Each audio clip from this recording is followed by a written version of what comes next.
Currently up here in Northfield, or what was referred to as Squawkig. Sorry if I pronounced that wrong. And this monument talks about an event that occurred here on September 4th, 1675 during King Philip's War.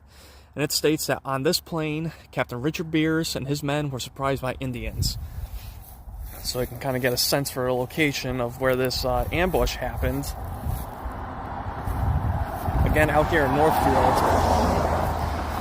And so Captain Beers had arrived around Hadley after assisting with the siege of Brookfield.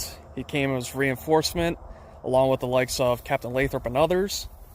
And they're eventually going to head to the western frontier of the Massachusetts Bay, or the Connecticut River towns. So you had Northfield, you had Deerfield, Hadley, Hatfield, Northampton, and even further south you had Springfield.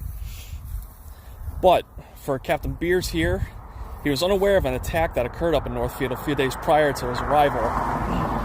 And so, by September 3rd, he's going to begin to march up here with his company, which is comprised of 36 men. And they're going to camp a little south of this area on September 3rd at night. And the next morning, September 4th, they will continue to make their way up to Northfield, where they're going to be ambushed, most likely by Pecumtucks.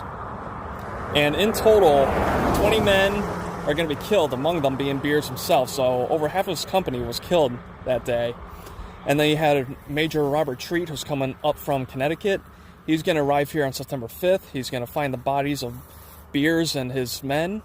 Some of them were decapitated and their heads were placed on poles or pikes.